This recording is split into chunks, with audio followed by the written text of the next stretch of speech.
The summer of '72 did change so much. It was the beginning of modern rock and roll. A friend of mine once said that '72 was actually the beginning of the new millennium. And now I look back, I go, yeah, it probably was.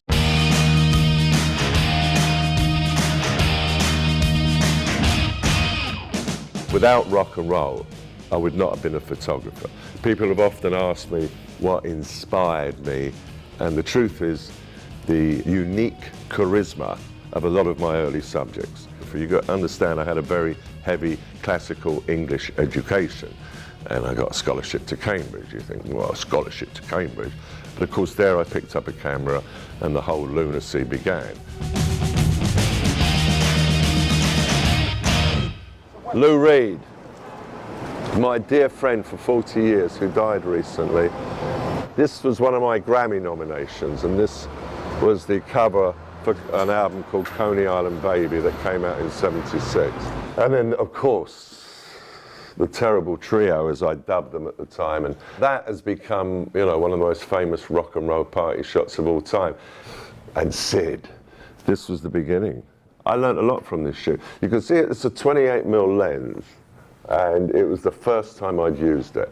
I learned all I had needed to know about photography as I went along. I didn't look at a lot of photographs. I was only really ever interested in my pictures. Technique was, well, I mean, you had to be able to register a picture on film, but beyond that, technique was not so important. What was important was getting the damned image and getting the energy.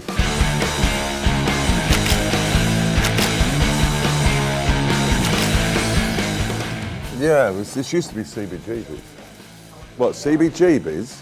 You mean people don't know that this was like a house of sin for punks?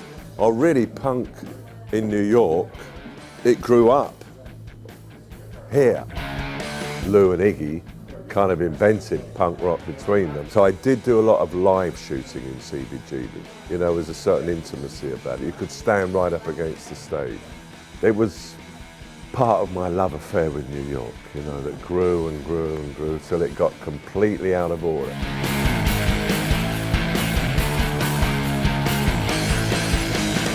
Stadiums is performance stuff, and there you're like a big game hunter.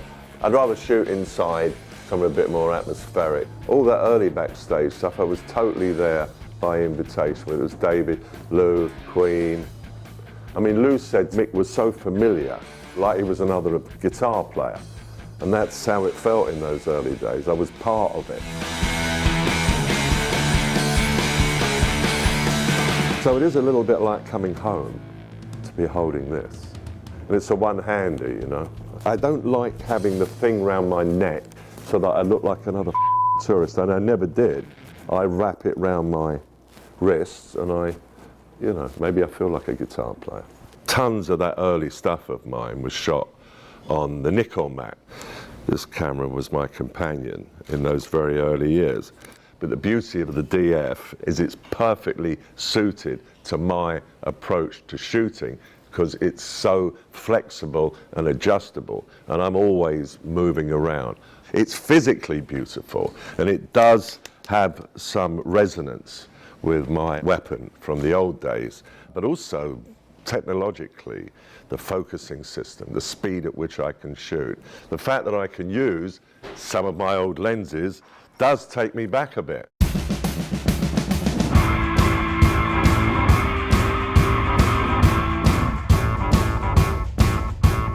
Recreating Debbie Harry, I mean, that's a tough one. You know, I'm like trying to just find myself, but still kind of like pull or draw from her appeal, you know, which was just like very bold and very sexy and just confident.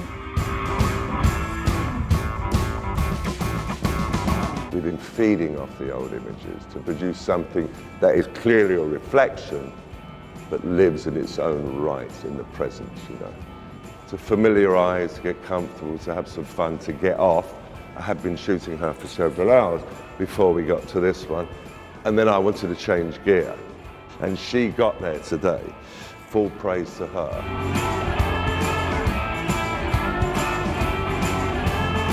Debbie is kind of an icon. She's obviously bigger than rock and roll. Some people think I took the best pictures ever taken of her because they're the most Marilyn Monroe. But it doesn't matter if you like the punkier end of the whole thing, because she could do glam punk.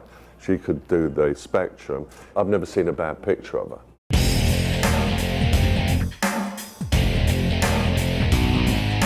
As Mick has been shooting, I've been shooting with the camera as well, sort of behind the scenes. Digital photography, it's become too much. There's too many buttons, there's too many things, you know. With this DF, you can just go back to the old school way of shooting. And he's only inspiring to learn that someone who shot the most iconic images on an old Nikon or Nikon, that if he did it 30 years before I even started shooting, that I could do it as well. Do I know when I've got the shot? I know when I've got the shot. Do I know the exact frame? Sometimes I'm moving too fast to be dead sure. But I know what it smells like when you've nailed the When people talk about style, I don't know that I don't think.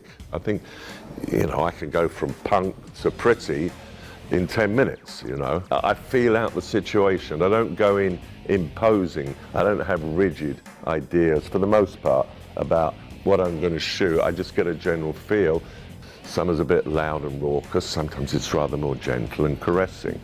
You have to do what is appropriate unto the subject, because all that matters is you get the picture.